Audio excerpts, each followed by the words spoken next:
Bezrat Hashem, on va continuer l'étude du Sharek Dusha. On est toujours dans la première partie, donc on peut récapituler un tout petit peu, faire une sorte de sikoum. Donc, cette première partie nous permet de comprendre ce que sont les mitzvot. On a les mitzvot positives qui correspondent aux organes de la neshama, et on a les mitzvot négatives qui correspondent aux vaisseaux de la neshama. Chaque organe étant relié entre eux par des vaisseaux. Les mitzvot positives, elles permettent de affiner, d'épurer le keli de la neshama, c'est-à-dire ce qui va être entre eux, le corps, et le nefesh elokit. La neshama, c'est le nefesh elokit. Pourquoi ? Parce que ce keli, il a été un mélange de mal et de bien au moment de la faute d'Adam Arishon, c'est-à-dire de la zouama du serpent, c'est-à-dire qu'au moment où le serpent, il a inséminé en nous ce mal. Et donc, le but des mitzvot positifs, ça va être d'éliminer, de faire le birour de ce mal et de le transformer en bien. Alors que les mitzvot négatifs, le respect des interdits négatifs, ça va être de permettre aux organes d'être alimentés. Et on voit qu'un tzaddik, lui, il y a différents niveaux, mais le tzaddik, il est capable de faire toutes ces mitzvot. Et on avait commencé par énumérer les mitzvot. Les mitzvot de la partie 1, c'était celles qui étaient applicables lors des prières. La partie 2, c'était celles qui dépendaient des facteurs temporels. Maintenant, on va faire la troisième partie. La troisième partie, c'est celles qui sont applicables lorsque l'occasion se présente. Écrire un Sefer Torah, fixer une mezouza sur les montants de ses portes, réciter le Birkat Hamazon, apprendre et enseigner la Torah chaque jour, être fécond et multiplier, se marier par Kiddushin, circoncire son enfant mâle, séparer la chala de la pâte en terre d'Israël, etc. Donc ça, c'était la troisième partie. On avait vu ça aussi. Maintenant, la quatrième partie, donc quatrième type de mitzvot, ce sont les mitzvot qu'une personne doit poursuivre afin de les accomplir. Première, pour séparer la grande offrande de terouma. Donc c'est la terouma. Il s'agit d'un prélèvement. Ensuite, séparer la terouma décimée, c'est-à-dire donc la deuxième terouma. Ensuite, la première dîme, ce qu'on appelle le maaser sheni, le maaser rishon, pardon. Séparer la deuxième dîme, c'est le maaser sheni. Séparer la dîme pour les pauvres, ça. Donc, il faut savoir que tous les ans, sur la récolte, on doit donner la terouma et le maaser rishon. Maintenant, le maaser sheni, ça c'est que sur un cycle de 7 années. Les années numéro 1, 2, 4 et 5. Alors que là, ce qui dit le maaser ani, donc le maaser, la dîme pour les pauvres, ça c'est les années numéro 3 et 6 sur un cycle de 7 ans. Sachant que la 7e année, c'est la Shemitah, donc il n'y a pas de prélèvement, et que tout est pour tout le monde. C'est un régime où tous les terrains sont ouverts à tout le monde. On ne peut pas faire de profit dessus. Ok, donc pour donner PA, Leket, Shira, Peret et Olelot. Tout ça, ce sont quoi ? Ce sont des dons que l'on fait aux pauvres de façon passive. C'est-à-dire qu'on laisse une partie du champ aux pauvres. PA, c'est les coins.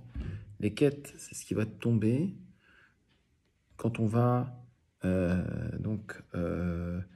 quand on va faire la récolte, il va y avoir certains grappes de raisins, par exemple, qui vont tomber. Ou shira, c'est ce qu'on va oublier. Ensuite, racheter l'âne premier-né. C'est vrai que c'est une mitzvah qui est très importante. Briser le cou d'un âne premier-né, que l'on ne peut pas racheter, pour X ou Y raison. Ensuite, neta revaï. Ensuite, zroa, leachaim, vekebaï. Ensuite, la première coupe de cheveux. Ensuite, rendre un objet perdu. Ensuite, rendre un objet volé. Ensuite, prêter aux non-juifs avec intérêt. Ensuite, forcer les non-juifs à payer leurs dettes. Ensuite, détruire l'idolâtrie. Ensuite, corriger les balances, c'est-à-dire poids et mesure. Donc, ne jamais faire de faux poids et mesure et les corriger. Aider à décharger un animal courbé sur son chargement. Aider à la recharger. Jurer au nom d'Hachem. C'est une mitzvah d'Oraïta. Ça paraît complètement incroyable, puisqu'aujourd'hui on dit que c'est presque interdit de jurer. Mais c'est une mitzvah qui est tellement importante qu'il ne faut pas la faire n'importe comment. Et donc, oui, c'est une mitzvah qui va aller au niveau de ce qu'on appelle la chaya, mais il faut la faire de façon vraiment très précise. Jurer au nom de Dieu devant un tribunal, pareil. C'est pareil. On doit jurer au nom de Dieu devant un tribunal quand on est sûr de notre coup, quand le tribunal il est cachère, par exemple. Et il y a beaucoup de conditions pour ça. Renvoyer la mère oiseaux, abattre les animaux et oiseaux domestiques et non domestiques, couvrir le sang des animaux et oiseaux non domestiques abattus. Donc, quand on abat un animal pour le manger, parce qu'on a le droit de le tuer que pour le manger, eh bien, on doit recouvrir son sang si c'est un oiseau ou un animal non domestique, on appelle chai, mais pas pour les bêtes domestiques. Crier et supplier pendant la prière. Sonner les trompettes et les cornes de bélier en cas d'urgence publique, quand il y a des guerres, etc. Donc c'est une mitzvah de sonner le chauffard. Cesser de travailler la terre tous les 7 ans, ce qu'on disait tout à l'heure, la mitzvah de la Shemitah. Ne pas vendre les fruits de la 7e année. Il existe une controverse sur le fait de savoir si cela est d'origine thoraïque ou des rabbanan, donc la 7e année. Ensuite, donc pourquoi? Parce qu'aujourd'hui, est-ce qu'on sait exactement le numéro des cycles? Est-ce qu'on sait dans quelle année on est? C'est ça la discussion, notamment. Ensuite, donner le guet avec une lettre de divorce. C'est pas une mitzvah de divorcer, mais c'est une mitzvah que si jamais, chas v'shalom, ça arrive, de donner un guet avec une lettre de divorce. Laisser le nazir se laisser pousser les cheveux. Sauver les persécutés. Laisser le violeur épouser la violée. Ne pas lui permettre de divorcer pendant toute sa vie. Sanctifier le nom de Dieu. Nommer les juges et les magistrats. Considérer équitablement les 2 parties d'un litige. Témoigner au tribunal. Condamner les faux témoins. Donc ça, c'est ce qu'on appelle les edim zomemim, les témoins qui ont voulu donc condamner une personne, mais qui étaient des faux témoins. Et donc quand ils sont convaincus de machination, eh bien en fait, c'est une mitzvah de les condamner. Interroger les témoins. Pour un marié, de rester avec une mariée pendant la première année complète du mariage. Dissoudre les vœux, donc les nedarim. Donc tout à l'heure, on a vu que jurer, c'est une mitzvah, mais jurer, c'est un serment. Alors que les nedarim, ils sont plus contraignants, dans un sens. Et là, on voit que finalement, on doit faire des serments, on ne doit pas faire de neder.